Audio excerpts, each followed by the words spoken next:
하나님 말씀 보겠습니다. 죄송합니다. 마태복음 5장입니다.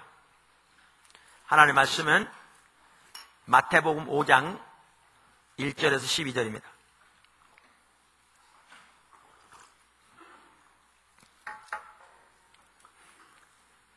예수께서 무리를 보시고 산에 올라가 앉으시니 제자들이 나온지라 입을 열어 가르쳐 가라사대 심령이 가난한 자는 복이 있나니 천국이 너희 것이며 애통하는 자는 복이 있나니 저희가 위로를 받을 것이며 온유한 자는 복이 있나니 저희가 땅을 기업으로 받을 것이며 의에 줄이고 목마른 자는 복이 있나니 저희가 배부를 것이며 긍휼히 여기는 자는 복이 있나니 저희가 긍휼히 여김을 받을 것이며 마음이 청결한 자는 복이 있나니 저희가 하나님을 볼 것이며 화평케 하는 자는 복이 있나니 저희가 하나님의 아들이라 일컬음을 받을 것이며 의를 위하여 핍박을 받는 자는 복이 있나니 천국이 저희 것임이라. 나를 인하여 너희를 욕하고 핍박하고 거짓으로 너희를 거스려 모든 악한 말을 할 때에는 너희에게 복이 있나니 기뻐하고 즐거워하라. 하늘에서 너희의 상이 큼이라. 너희 전에 있던 선지자들을 이같이 핍박하였느니라. 아멘. 하나님께서 제가 그 안식을 다녀온 이후로 우리 신앙은 삶이다라는 관점에서 집중적으로 이렇게 제가 먼저 앞서가고 또 포도나무 교회를 또 샘물교회 선교회를 인도하기 원하셨습니다. 사실 그 한마디 간단하지만 너무너무 중요하죠. 우리 신앙은 삶이다. 그 관점에서 보아야 되거든요. 그러니까 제가 말씀드린 대로 안식월 있을 동안에 하나님께서 그 말을 통해 저에게 강하게 만지셨던 말 중에 하나가 컨퍼런스를 위해 준비하면 얼마나 어리석은 거냐. 그러니까 주님과 동행한 삶을 사는 중에 하나님께서 컨퍼런스 세우시면 하나님께서 삶에서 일하신 일을 나누면서 하나님이 말씀하신 걸 나누게 돼야지 그때만 준비되면 얼마나 어리석은 거냐. 목회자인 제가 휴일날 설교만 준비해서 나가면 얼마나 어리석은 겁니까? 여러분 찬양 리더도 마찬가지고 주일날 교사도 마찬가지고 여러분이 이 시간만 준비해서 예배드리러 오면 얼마나 어리석은 겁니까?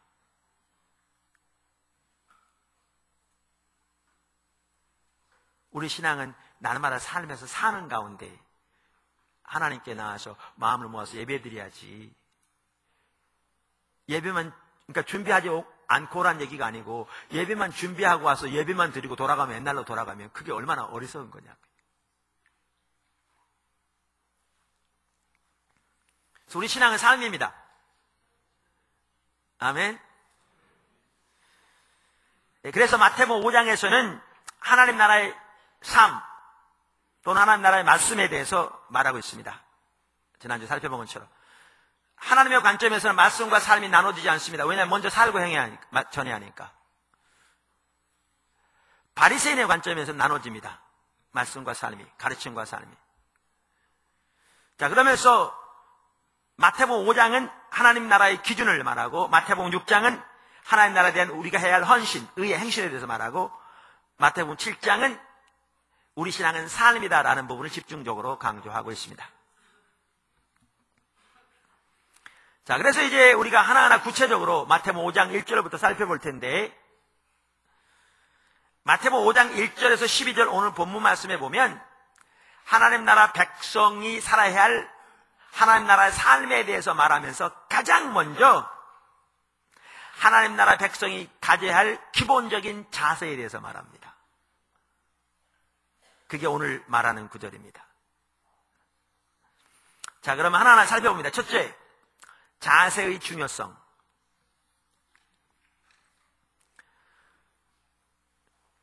여러분, 마태복음 이제 5장부터 우리가 산상수훈이라고 하는 이 부분에서 예수님께서 왜 이 부분을 우리가 팔복이라고 말하는 이 부분을 제일 먼저 말했다고 생각하십니까? 왜 그 전에 여기 제일 먼저 기록됐다고 생각하십니까? 이것은 하나님 나라의 삶에 있어 자세가 제일 중요하기 때문에 그렇습니다. 하나님 나라 백성으로 삶을 살기 위해 가장 중요한 것은 자세입니다.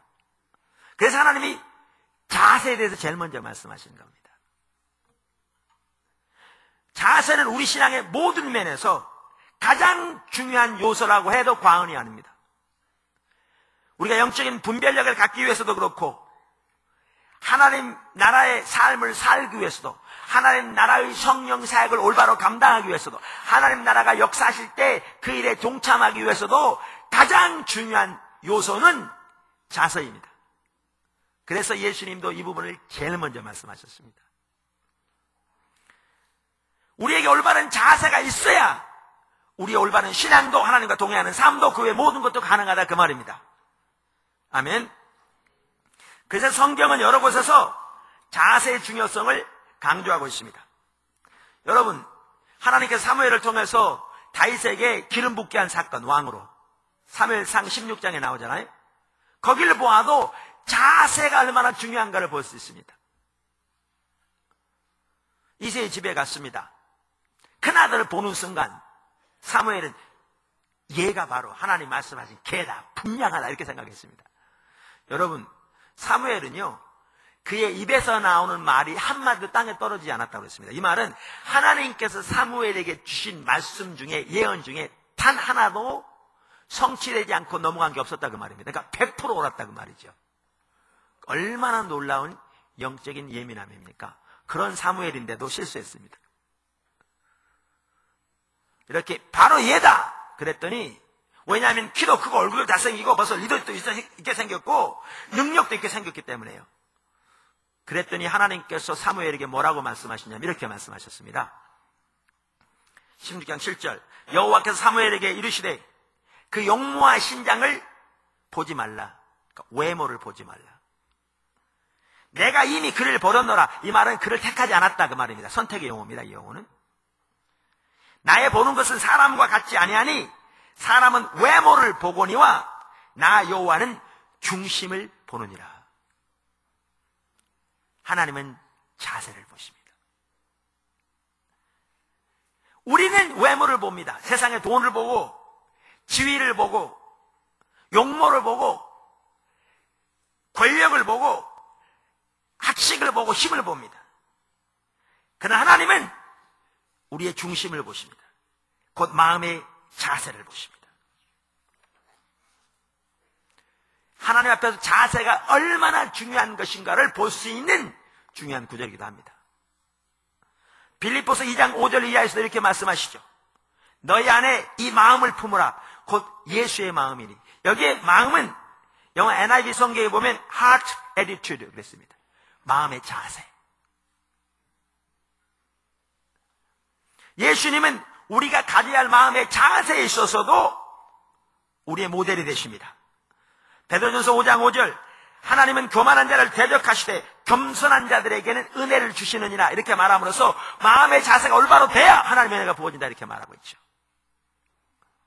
바꿔 말하면 마음의 자세가 올바르지 않으면 하나님의 은혜가 주어지지 않을 뿐만 아니라 때로는 하나님이 그를 대적하실 수도 있다는 겁니다. 이와 같이 하나님 나라에서는 학력보다 자세가 중요합니다. 하나님 나라에서는 재능보다 자세가 중요합니다. 하나님 나라에서는 성경적인 지식보다 자세가 중요합니다. 은사나 기름 부음보다 자세가 중요합니다. 그러니까 이 말은 실력이나 학력, 재능이나 성경적인 지식, 은사나 기름 부음이 필요하지 않다는 말이 아닙니다. 이 말은 자세 하나만 가지면 된다는 말도 아닙니다. 그 모든 것들이 필요할 수 있습니다. 그러나 이 말은 그 무엇보다 자세가 가장 우선적으로 중요하다는 말입니다. 여러분, 빌리그레암 목사님 아시죠? 그분에 대해서 제가 설명할 필요가 없지요. 근데 그분이 제일 처음에 설교할 때 어떻게 했는지 아십니까? 제가 읽는 것을 기억하기로는요, 자기가 준비해온 3편의 설교를 한꺼번에 다 했는데 총 시간 걸린 게 8분 걸렸습니다. 그 다음에 할 말이 없었습니다. 누가 보더라도 그는 초기에는 설교자라서 어떠한 재능도 능력도 없는 자였습니다. 그러나 그 중심이 옳았습니다. 제가 어느 한 책에서 한 사람이 예를 보았는데요, 제가 읽어볼 테니까 이 사람이 누구를 말하는 것이 한번 맞춰보세요. 그는 첫 번째 군사작전에서, 외국 사람입니다, 외국인 병사들을 잘못 잠복시켜 7년간에 걸친 전쟁을 초래하고 말았다. 교전 중에 잠복한 군사들은 적진의 교두보를 확보하라는 명령을 받았다. 그는 자신의 위치를 제대로 사수하지 못하고 신지를 자신이 거느리는 일개연대의 병사와 함께 거의 곧바로 적에게 내줘야 했다. 나중에 그는 장군의 부관으로 복무했다. 그러나 장군이 그의 조언을 따랐다가 역사상 가장 치욕스럽고 결정적인 패배를 당했다. 그는 동료 장교를 지원하라는 명령을 받았을 때 적으로 오인받아 아군끼리 교전을 치르게 했으며 서로의 실수를 알았을 때는 이미 그의 병사 40명이 죽거나 부상당한 상태였다. 그의 초기 군대 생활이 얼마나 형편없었던지 그는 이렇게 말하였다. 나는 입대한 이후로 늘 패배하기만 했다.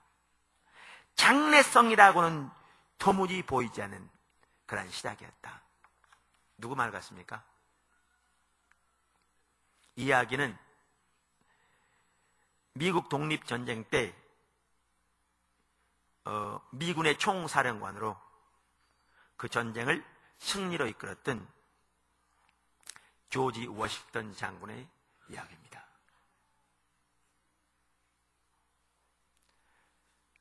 하나님 앞에서는 자세가 중요합니다. 중심이 무엇보다 중요합니다. 그래서 하나님은 무엇보다 자세를 가장 먼저 말씀하고 계십니다. 둘째, 하나님 나라 백성의 기본적인 자세. 오늘 읽은 마태복음 5장 1절에서 12절은 하나님 나라 백성이 가져야 할 가장 기본적인 자세 8가지를 말하고 있습니다. 지난주에도 설명드린 대로 이 구절은 이렇게 하면 이복받고 저렇게 하면 저복받고 복골복의 이야기가 아닙니다. 이 문맥 전체를 볼 때에 하나님 나라 백성의 삶에 대해서 말하면서 시작의 자세에 대해서 말하고 있습니다. 그래서 이 8가지는 하나님 나라 백성이 반드시 가져야 할 8가지의 가장 기본적인 자세를 말합니다. 그것들은 다음과 같습니다. 심령이 가난한 것, 애통하는 것, 온유한 것, 의에 줄이고 목마른 것, 긍휼히 여기는 것, 마음이 청결한 것. 이 말은 우리의 모든 삶의 초점이 하나로 하나님께 맞춰져 있는 걸 말합니다. Single focus on God, 화평케 하는 것, 의를 위하여 핍박을 받는 것. 그런데 이 8가지 자세가 따로 각기 떨어져 있는 게 아닙니다. 서로 연결되어 있습니다.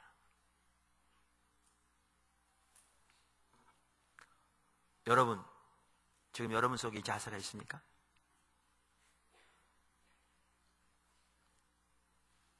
오늘 하나님의 교회가 얼마나 하나님의 길에서 철저하게 떠나 있는가를 이렇게 보는 데 있어서도요, 이 한 가지만 보아도 알 수 있습니다. 무슨 말인가? 예수 믿은 지 30년, 40년, 50년 된, 심지어 풀타임으로 교회에서 사역하는 목회자 사이에서도 저를 포함해서 하는 얘기입니다. 여기에 말하는 8가지 하나님 나라 백성의 가장 기본적인 자세가 있는 경우가 매우 드뭅니다. 그만큼 우리는 옆으로가 있습니다. 신앙에 대한 이해가 가려져 있습니다. 우리가 바로 눈먼 소경이라고요. 그리고 여기에 나오는 8가지 소위 축복도 각기 떨어진 축복이 아니라 이러한 하나님 나라의 백성들에게 하나님께서 약속하시는 하나님의 축복입니다. 그러한 하나님 백성들에게 하나님께서 뭘 주시겠다고 약속하고 계신가? 저들이 하나님 나라를 소유하게 될 것이라. 위로를 받게 될 것이라. 땅을 기업으로 얻게 될 것이라. 저들이 배부를 것이라. 이 말은 저들이 의에 지르고 목마르고 갈망하는 것이 채워질 거라 그 말입니다. 긍휼히 여김을 받게 될 것이라. 하나님을 보게 될 것이라. 하나님의 자녀라 칭함을 받게 될 것이라. 천국이 저희 것이요 그곳에서 상급이 클 것이라. 이렇게 말합니다. 여러분은 예수 믿고 받을 복이 뭐라고 생각하십니까?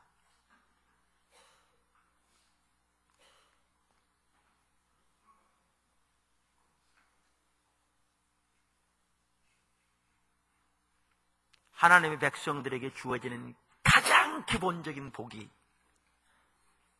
핵심적인 복이 제가 읽은 8가지인데,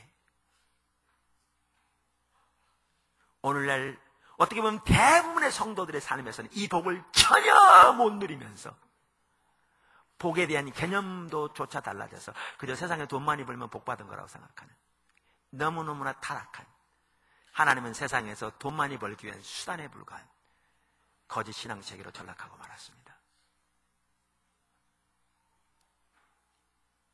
그게 우리의 모습이죠.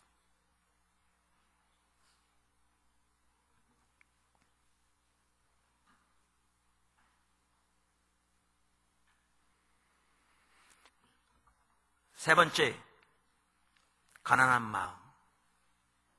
자, 그럼 이제 그 8가지 기본 자세를 이제 하나하나 살펴볼 텐데, 오늘은 심령이 가난한, 즉 가난한 마음에 대해서 살펴보겠습니다. 8가지 자세가 제일 먼저 나옵니다. 왜? 자세가 가장 중요하기 때문에. 근데 그 8가지 자세 중에서도 심령이 가난한 것, 가난한 마음이 제일 먼저 나옵니다. 그만큼 이 가난한 마음은 중요합니다. 자, 그럼 가난한 마음 아래 첫 번째, 가난한 마음의 정의. 가난한 마음이 뭐냐? 누가복음에는 그냥 가난한 자는 복이 있나니 이렇게 있습니다. 그러니까 어떤 사람은 누가복음이 먼저 쓰여졌고 마태복음이 그것을 영적으로 이렇게 바꿨다 이렇게 말합니다. 근데 실제로 누가복음에서도 똑같은 것을 의미하고 있습니다. 제가 한 주석가가 요약해 놓은 것을 제가 읽어보겠습니다. 이것은 사실 여러 학자들이 주석을 달아놓은 것을 지금 잘 요약해서 말하고 있는 부분입니다. 누가복음에는 단지 가난한 자로 표현되어 있다. 이런 차이에 대해 혹자는 이 구절은 누가의 정확한 기록에다 마태가 심령이라는 말을 덧붙임으로써 영적인 것으로 해석했다고 주장하기도 한다. 그러나 구약에서도 가난한 자라는 말은 종말론적인 의미를 가지고 있었다. 헬라어 푸토코스, 가난한이라는 뜻과 동일한 의미를 지닌 여러 개의 히브리 단어 중 가장 중요한 아나임, 가난한 자라는 말입니다. 이란 말은 부자나 권력가들의 경제적 수탈과 사회적 억압에서 자신을 구원할 능력이 없는 사람을 가리킨다. 따라서 이 가난한 자들은 오직 하나님만을 의지할 수밖에 없다. 시편 37편 14절, 40편 17절, 69편 29절, 잠언 19장 16장 19절. 이같이 가난한 자란 말은 그 내용적 측면에서 심령이 겸손하고 회개하는 자에 대한 구절들과 연결되어 있다. 더욱이 이사야서 61장 1절은 장차 오실 메시아가 가난한 자들을 위해서 오실 것이라고 함으로써 가난한 자의 특성이 단순한 물질적 궁핍의 차원을 능가하고 있음을 짐작할 수 있다. 이것이 성취되었다고 예수님께서 누가복음 4장 18절에서 말씀하시죠. 이러한 점에서 심령이 가난하다는 것은 단지 용기가 없다거나, 그러니까 poor in spirit, 영어로 말하니까 그걸 영어로 poor spirit 하면 용기가 없는 걸 말하거든요. 그걸 말하는 게 아니라 그 말이죠. 물질적으로 궁핍한 것을 말하는 것이 아니다. 그것은 자신의 영적인 파탄을 솔직히 시인하며 하나님 앞에 선 인간은 무가치하며 오직 하나님만을 의지할 수밖에 없다는 사실을 자백하는 것이다. 시편 69편 29절, 70편 5절, 74편 21절, 이사야서 61장 1절 등. 자, 그럼 가난한 마음이라는 뜻이 뭐냐? 가난한 마음은 자기 속에는 하나님을 기쁘시게 할 만한 어떠한 선한 것도 없으며 하나님께서 기뻐하시는 일들을 스스로의 힘으로 감당할 수 있는 능력이 전혀 없음을 인식하는 자세입니다. 그게 가난한 마음입니다. 이렇게 볼 때 가난한 마음은 사도 바울이 로마서 7장 17절에서 이렇게 외쳤을 때 가지고 있던 마음과 같은 마음입니다. 어떻게 해요? 18절에 이렇게 말합니다. 내 속 곧 내 육신에 선한 것이 거하지 아니하는 줄을 아노니 원함은 내게 있으나 선을 행하는 것은 없노라. 24절 오라 나는 곤고한 사람이로다. 이 사망의 몸에서 누가 나를 건져내랴. 바로 이 가난한 마음에서 그렇기 때문에 하나님에 대한 전적인 의존이 나옵니다. 이 가난한 마음에서 하나님에 대한 전적인 의존이 나옵니다. 이 가난한 마음의 반대가 뭔지 아십니까? 가난한 마음의 반대는 영적으로 교만한 마음, 그리고 자족하는 마음입니다. 제가 NIV 성경이 이렇게 이 주석이 달린 성경이 있는데 거기에 이렇게 주석을 달아놓은 거기에 보니까 한 학자가 이렇게 간단하게 써놨더라고요. Poor in spirit, 그러니까 심령에 가난한 것 is in contrast to the spiritually proud and self-sufficient. 이것은 영적으로 교만한 것과 self-sufficient, 자기 자족하는 것에 반대되는 것이다. 그러니까 심령이 가난한 것의 반대는 자기 스스로 자족하는 것입니다. 여러분, 교만의 가장 핵심이 자족하는 것입니다. 자기 능력이면 족하다는 자세, 자기 지혜면 족하다는 자세, 자기 자원, 자기 경험, 자기 학식이면 족하다는 자세. 여러분, 이것이 세상이 가지고 있는 가치관입니다. 그래서 세상은 이렇게 말합니다. 네 자신의 능력을 믿으라. 그러나 여러분, 성경 전체가 말하듯이 세상이 가지고 있는 가치관과 하나님 나라의 가치관은 어둠과 빛의 차이처럼 다릅니다.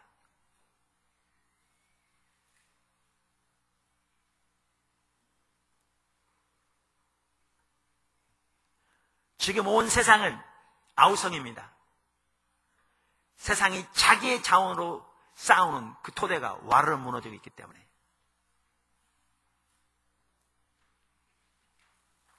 하나님께서 말세에는 흔들릴 만한 모든 것을 흔들릴 것이라고 하셨는데 이는 흔들리지 않을 것을 세우시기 위함이라고 말씀하셨습니다.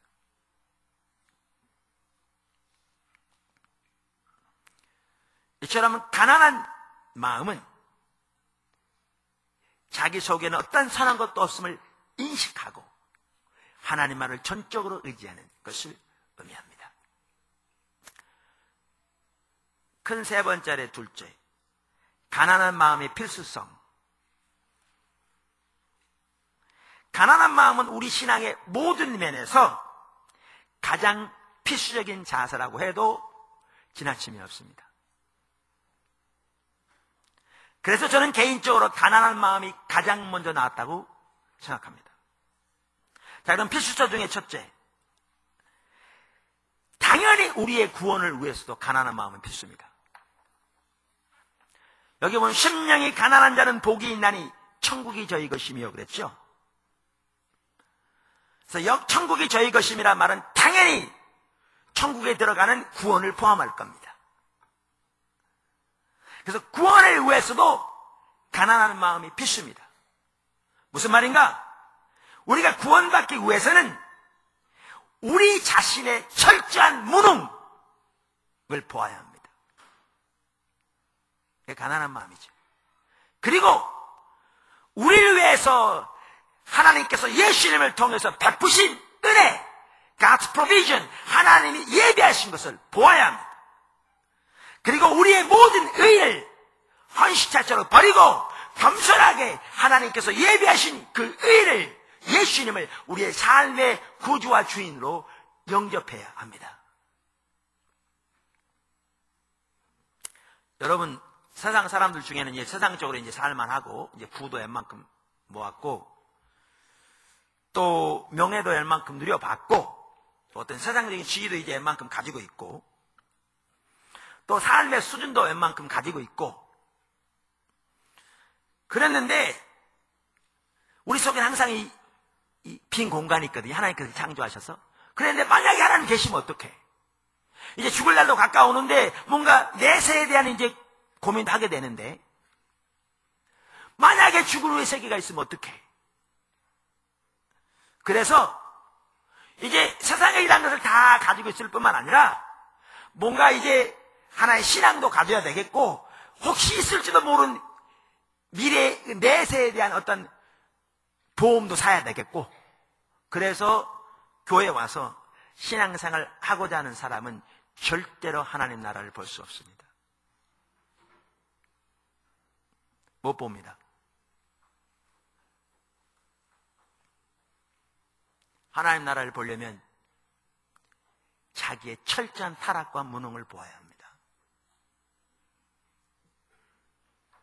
그것이 가난한 마음입니다.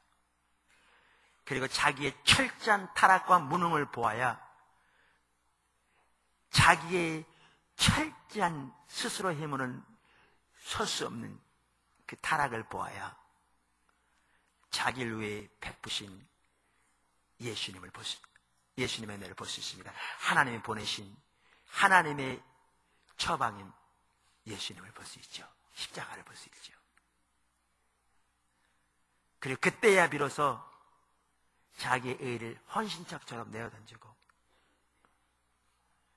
오직 하나님께서 베푸신 그 십자가의 공로만을 어린아이처럼 겸손히 믿음으로 받아들일 수 있게 되지요. 그게 구원받는 믿음입니다. 그래서 구원을 위해서도 가난한 마음은 필수입니다.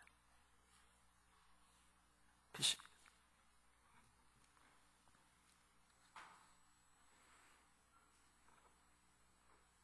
가난한 마음은 하나님 나라의 삶을 살기 위해서도 필수입니다.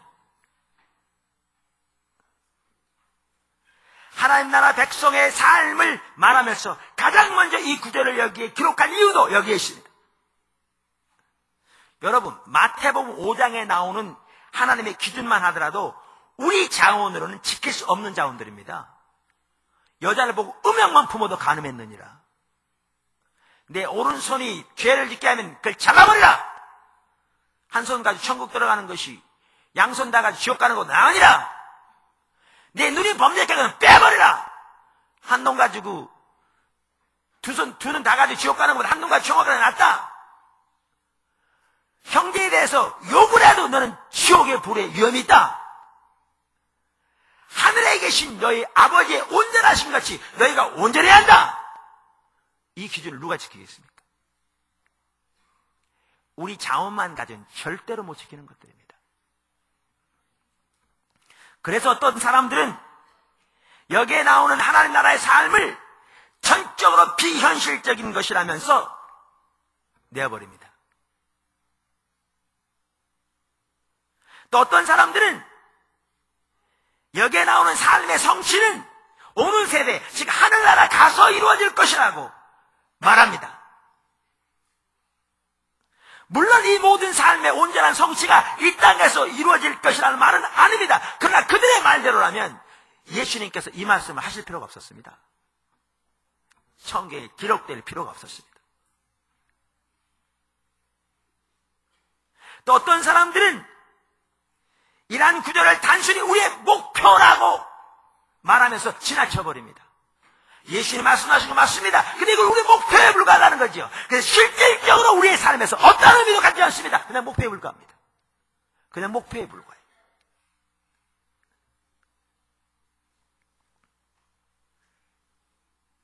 반면에 어떤 사람들은 자기 스스로 이 삶을 살아보려고 노력하다가 반복적으로 실패합니다. 어떤 사람들은 자포자기 해버립니다. 어떤 사람들은 상습적인 죄책감에 새어나지 못합니다. 어떤 사람들은 여러 가지 말로 자기들의 불순종을 정당화시킵니다. 누가 그렇게 사는 사람 있나? 그것은 말씀이고 현실은 현실이지.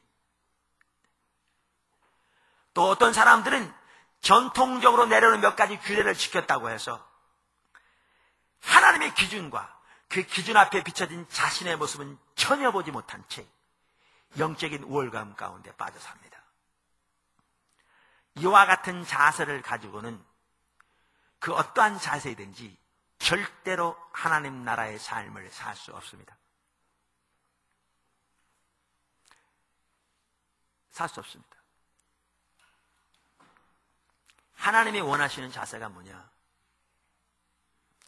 하나님이 원하시는 자세는 자기 속에 하나님이 원하시는 자리에 설 수 있는 능력이 없음을 철저하게 인식하는 것입니다.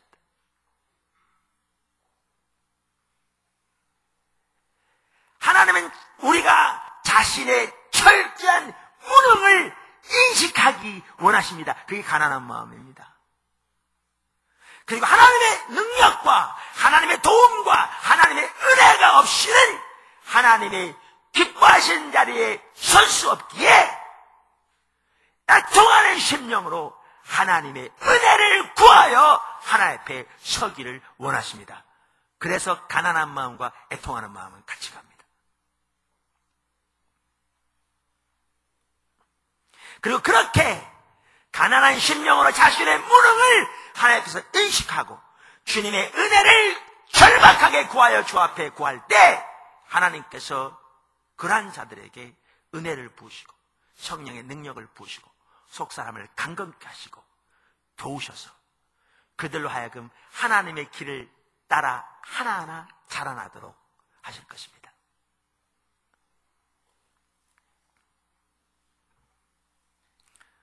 포도나무 교회를 인도하시는 것도 그렇습니다. 누가 저에게 말하면 제가 강단에서 얘기해 보니까 말 안 한다고 그러는데 제가 나누기 원합니다. 우선 제가 나누는 것은 누가 그렇게 말하는지 모르기 때문에 상관없습니다. 어떤 분이 제 아내한테 와서 그러더래요. 저한테 말하기보다 제 아내한테 대신 사과한다고 그러면서 지난주에 제가 이런 건축 작정이나 그 다음에 또 이런 교회 이런 부분 모였는데 어떤 사람이 불평하면서 시험 드는 사람이 있었는데 자기가 얘기 듣다가 자기도 시험 들어서 그래서 용서를 구하려고 그러는데 나한테 직접 오기보다 제 아내한테 했다고 그러는데 제가 그분이 누군지 모릅니다. 제가 안 물어봤습니다. 그래서 말합니다. 근데 여러분 하나님께서 교회를 인도해 가시는 거요 성경이 말한 이 자세 없으면 절대 못 따라갑니다.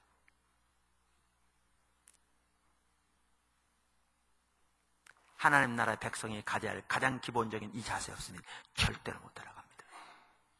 우리의 모든 삶에서 그렇습니다.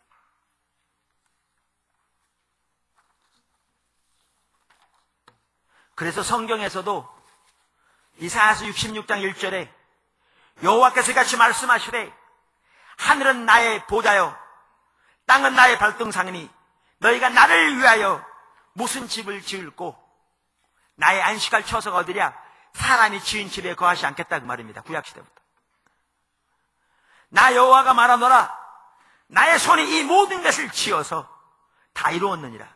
그러면서 이렇게 말씀하시죠. 무릇 마음이 가난하고 심령에 통회하며 여기도 똑같이 나옵니다. 나의 말을 인하여 떠는 자 그 사람은 내가 권고하려니와 여기 권고한단 말은 그 사람을 내가 돌본다. 그 사람을 내가 보살핀다. 그 사람에게 내 눈이 향한다. 그런 뜻입니다. 이사야서 57장 15절도 똑같은 것을 말합니다. 지존무상하며 영원히 거하며 거룩하다 이름하는 자가 이같이 말씀하시되 내가 높고 거룩한 곳에 거하며 하나님은 지존무상하시고 거룩한 분으로서 참으로 높은 보좌에 계십니다. 그런데 뭐라고 말씀하신가? 또한 마음이 겸손한 자와 함께 거하나니 이는 겸손한 자의 영을 소성케 하며 통회하는 자의 마음을 소성케 하려 함이라. 심령이 가난한 마음에 애통하는 자세가 있어야 하나님의 은혜가 함께 하십니다.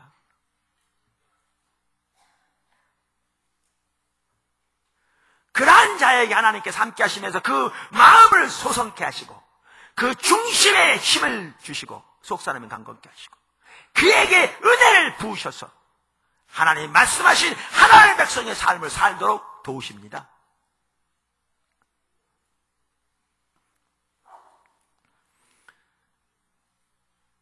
가난한 마음의 필수성 세 번째,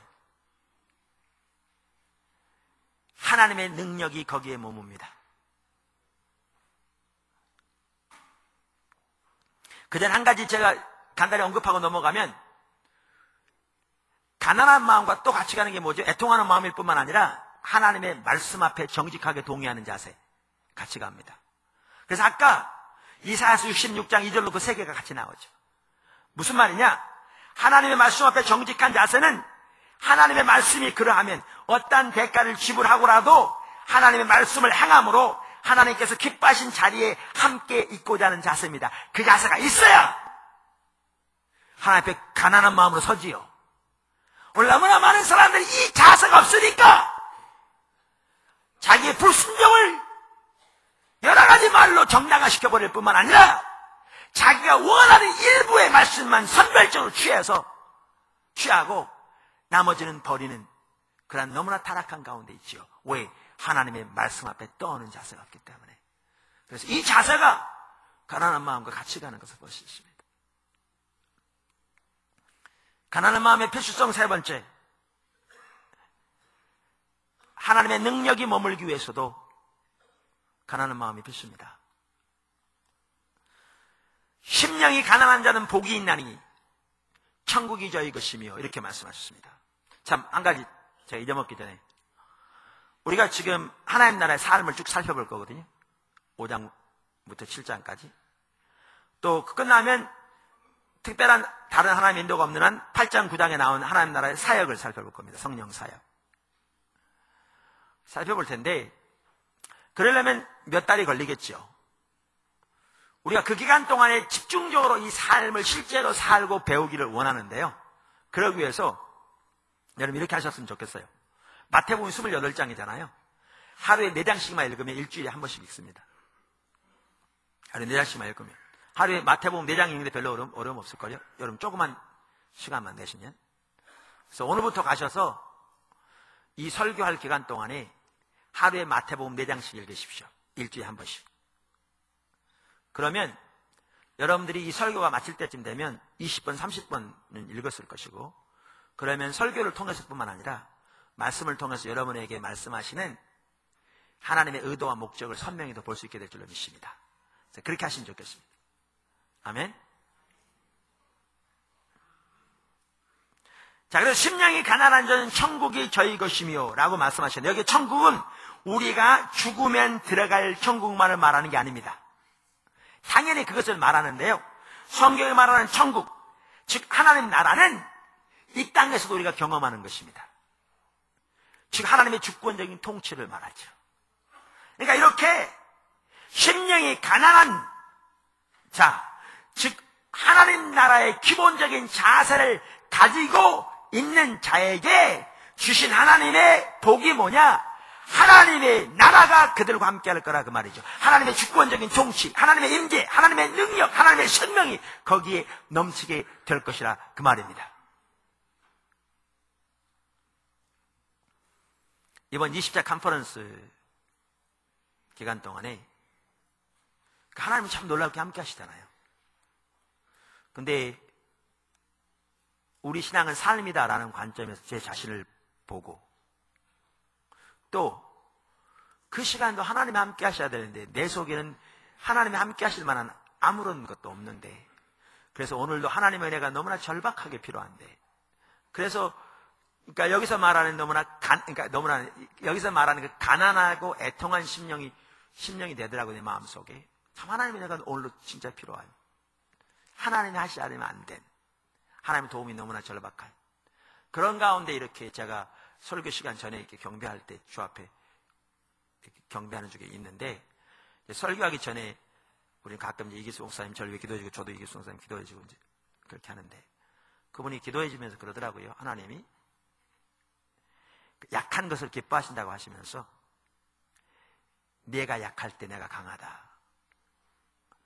그러니까 정확하게 고린도후서 12장 9절과 10절을 말씀하신 거죠.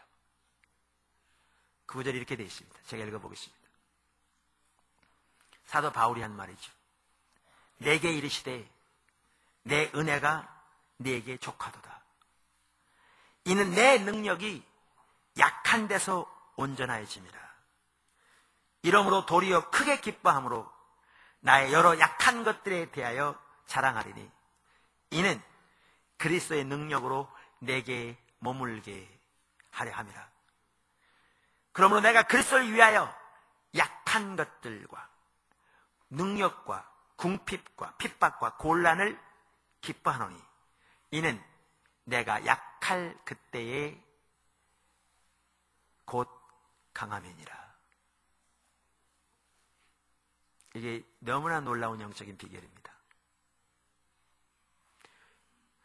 가난한 마음을 가지고 주 앞에 약함으로 엎드릴 때 거기에 그리스도의 능력이 머문다고 성경은 말하고 있습니다.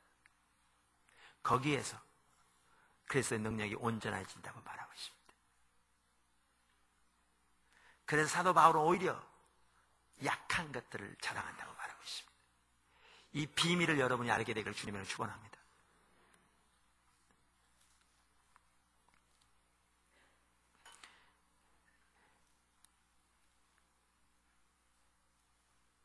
가난한 마음의 필수성 네 번째, 그리고 마지막, 그 외에도 많습니다만 오늘 네 가지만 말씀드립니다.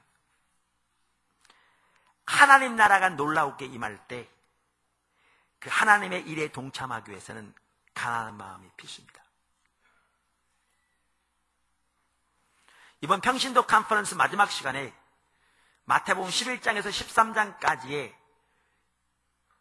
그 하나님 나라가 놀라우게 임할 때 거기에 참여할 수 있는 올바른 자세에 대해 살펴봤습니다. 하나님께서 그걸 나누기를 원하신 것 같아요. 제가 목회자 컨퍼런스 때는 그 시간 다른 건 나눴거든요.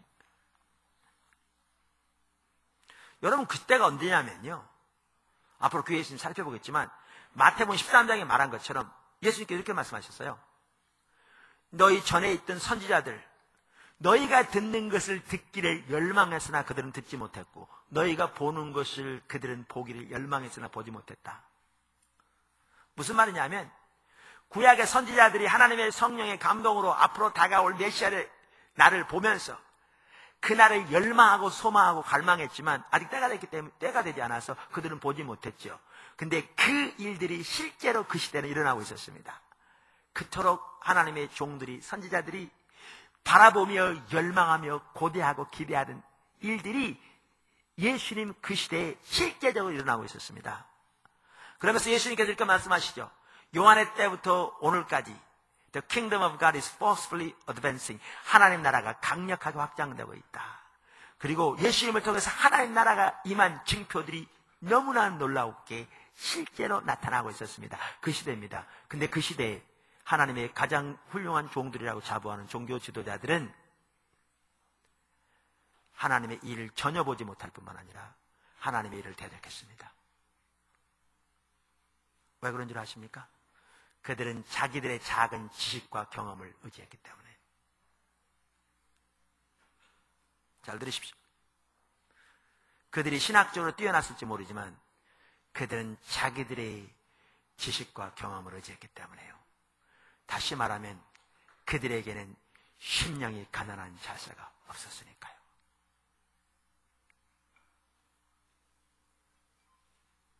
가난한 마음이 없었으니까요. 2000년 기독교 역사를 보십시오. 하나님이 부흥으로 엄청나게 임하실 때마다 우리가 지금 하나님 부흥이 이 땅에 오기를 임해 기도하고 있습니다. 기도해왔고 지금도 기도하고 열망하고 있습니다. 또 많은 교회가 한국에 하나님의 부흥이 오기를 열망하고 있습니다. 여러분 우리가 이렇게 열망하고 기도하고 때로는 그것을 금식하고 우리 앞으로 정기적으로 교회에서 금식하려고 하는데 의행실 중에 하나가 금식이니까 의행실 중 하나가 또 중보기도고 하려고 그러는데 2000년 기독교 역사를 보면 그러한 부흥이 실제적으로 임한 그래서 하나님이 부흥으로 역사하고 계신 그 시대에도 너무나 많은 사람들은 자기의 신학적인 지식과 종교적인 경험에 의지해서 하나님 앞에 겸손한 자세가 없었기에 하나님의 역사를 보지 못할 뿐만 아니라 대적했습니다.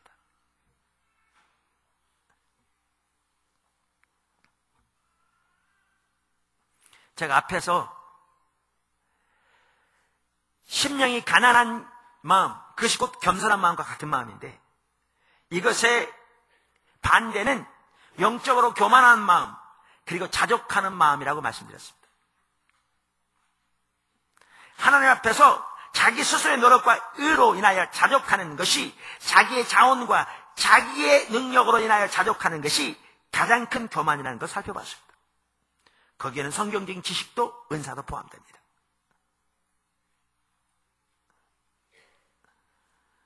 그런데 우리는 여기서 기억해야 할 것이 있습니다. 그게 뭐냐 하면 하나님의 미련한 것이 사람의 모든 지혜보다 훨씬 낫다는 것입니다.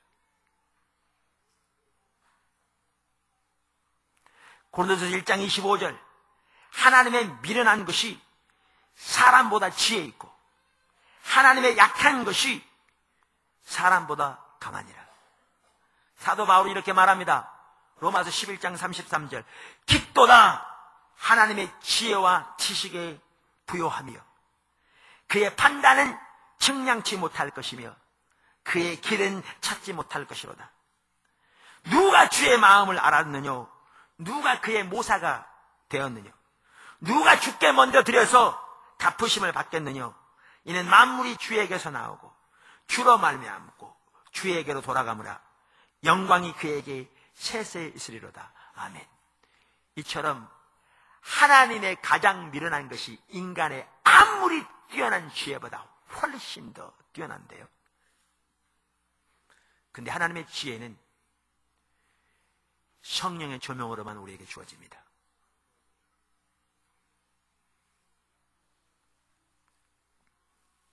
그래서 고린도전서 2장 8절 이하에서 이렇게 말합니다.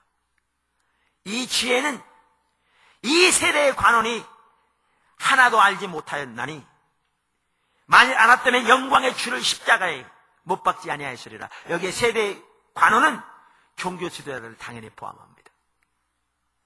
기록된 바 하나님이 자기를 사랑하는 자들을 위하여 예비하신 모든 것은 눈으로 보지 못하고 귀로도 듣지 못하고 사람의 마음으로도 생각지 못하여 담과 같으니라. 오직 하나님이 성령으로 이것을 우리에게 보이셨으니 성령은 모든 것 곧 하나님의 깊은 것이라도 통달하시느니라. 여러분, 그러기 때문에 성경은 하나님의 백성들에게 그 지혜와 그 능력을 위해서도 하나님만을 의지하라고 말합니다.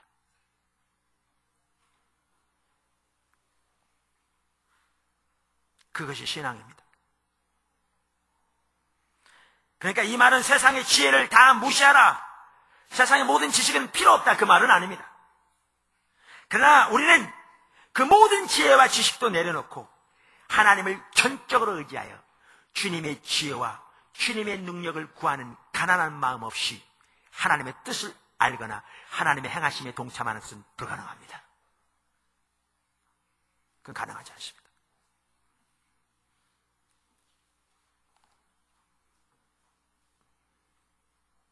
그래서 고린도서 1장 24절에서도 오직 부르심을 입은 자들에게는, 그러니까 아까 하나님의 미련한 것이 사람보다 지혜 있고 하나님의 약한 것이 사람보다 강하니라고 말하면서 바로 그 윗절에 보면 오직 부르심을 입은 자들에게는 유대인이나 헬라인이나 그리스도가 하나님의 능력이요 그리스도가 하나님의 지혜라고 말했습니다.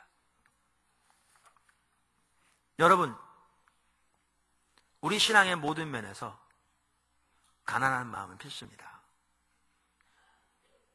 우리에게 올바른 자세 없으면 절대로 하나님과 동행하는 삶이 가능하지 않습니다. 그런데 올바른 자세 중에서도 가장 먼저 나온 자세가 가난한 마음입니다. 하나님께서 우리에게 은혜 베푸셔서 우리 스스로 자족하는 철저하게 타락한 교만한 마음 버리고 진정으로 하나님 앞에서 가난하고 통회한 심령으로 주님의 은혜를 수시로 구하여 주님을 의지함으로써는 저와 여러분이 될 뿐만 아니라 특별히 여기 마태복음 5장 1절 12절에서 말하는 하나님 나라의 가장 기본적인 자세 8가지를 우리가 철저히 알 뿐만 아니라 하나님께서 우리 마음에 그 자세를 부어주시기를 열망하는 가운데 우리가 하나님 나라 백성으로서 그 자세 가운데 늘 하나님을 의지하고 하나님과 동행하는 삶을 살 수 있기를 바라고, 그래서 하나님께서 예비하신, 하나님께서 말씀하신 그 하나하나의 승리와 생명이 저와 여러분에게, 특별히 포도나무 교회에 더욱 넘치게 되기를 주님의 이름으로 축원합니다. 아멘. 기도하겠습니다.